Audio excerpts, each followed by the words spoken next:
अस्सलाम वालेकुम व्यूवर्स, उम्मीद है कि सब खैरियत से होंगे। आज आपके साथ एक और इवनिंग स्नैक ब्रेड पकोड़ा की रेसिपी शेयर करने लगी हूँ। बहुत सिंपल और इजी वे में आज हम इसे बनाएंगे। और अगर आप भी चाय के साथ कुछ नमकीन खाने के शौकीन हैं तो ये बजट फ्रेंडली रेसिपी आपके लिए है। सब चीज़ें घर में अवेलेबल होती है, बहुत सिंपल और क्विक बनकर ये तैयार हो जाता है।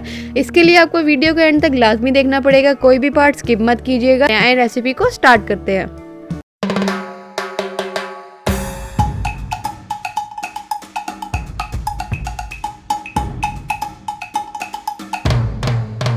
सबसे पहले हमने इसका एक बैटर तैयार कर लेना है, जिसके लिए मैंने यहाँ पर 1.5 कप बेसन ले लिया है। 1 कप भर के और 1 कप आधा मैंने यहाँ पर बेसन ले लिया है। और इसमें 1 स्मॉल साइज़ की मैंने अनियन ले ली थी, उसको चॉप कर लिया है इस तरीके से बारीक बारीक। हरी मिर्च 1 टेबलस्पून इसमें ऐड करूँगी चॉप की हुई। 1 टेबलस्पून भर के इसमें कॉर्नफ्लोर का शामिल करेंगे, इससे इसकी कोटिंग जो है थोड़ी सी क्रिस्पी हो जाएगी। नमक शामिल करेंगे 1/2 tablespoon. Red chilli flakes 1 teaspoon. Red chilli powder 1 teaspoon. 1 tablespoon इसमें कोरिएंडर पाउडर का शामिल कर दूंगी। 1 टीस्पून इसमें अजवाइन शामिल कर दूंगी। 1/2 टेबलस्पून चाट मसाला।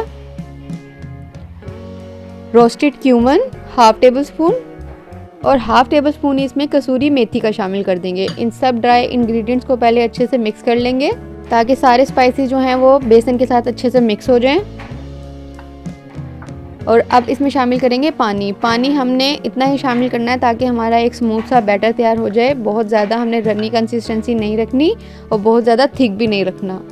इस तरीके से हमने इसका बैटर तैयार कर लेना है। और अब चलते हैं, ब्रेड के स्लाइस ले लेते हैं। ब्रेड के स्लाइसिस के अगर आप कॉर्नर्स को कट करना चाहते हैं तो कर सकते हैं, लेकिन मैंने यहाँ पर एज इट इज़ यूज़ किया है। और इन ब्रेड के स्लाइसिस को मैं इस तरीके से कट कर लूँगी। मेक श्योर कि आपने जो ब्रेड ली हो वो ताज़ी ब्रेड इस्तेमाल कीजिएगा। इस तरीके से अब मैं सारी ब्रेड के स्लाइसिस को कट कर लूँगी। अब चलते हैं इसकी फ्राइंग की तरफ। ऑयल जो है हमने पहले से गर्म कर लिया है। यहाँ पर ब्रेड का स्लाइस लेंगे और इस तरीके से इसको कोट कर लेंगे बेसन में। मेक श्योर के सारे हर साइड पे बेसन अच्छे से लग जाए। अच्छे से कोट करके अब हम इसे ऑयल में शामिल कर देंगे इस तरह से। अब मैं सारे ब्रेड के स्लाइसिस को एक एक करके कोट करूँगी और इसमें शामिल करती जाऊँगी। फ्लेम आपने बहुत ज़्यादा हाई नहीं रखनी है ना, वरना ये फ़ौरन जल जाएंगे। मीडियम टू लो फ्लेम पर ही हमने इसे कुक करना है ताकि बेसन जो है वो अच्छे से पक जाए। और ये बिल्कुल भी अंदर से ऑयली नहीं होते, ब्रेड बिल्कुल भी ऑयली नहीं होती, कोटिंग तक ही सिर्फ फ्राई होता है। बहुत मज़ेदार बनकर तैयार होते हैं। अब एक साइड से कलर आ गया, मैं इसकी साइड्स को चेंज करती जाऊँगी।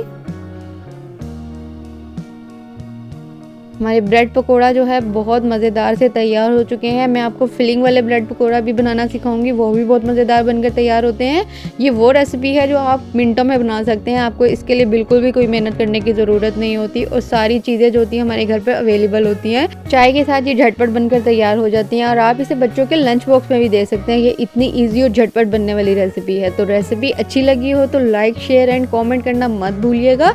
और मुझे अपना फीडबैक ज़रूर दीजिएगा कि आपको ये रेसिपी कैसी लगी। और यहाँ तक अगर आपने वीडियो देख ही लिया और अभी तक चैनल को सब्सक्राइब नहीं किया तो आपसे रिक्वेस्ट है, मेरे चैनल को ज़रूर सब्सक्राइब कर दीजिएगा। मिलती हूँ आपसे एक नई वीडियो के साथ। अपना बहुत ख्याल रखिएगा। अल्लाह हाफिज़।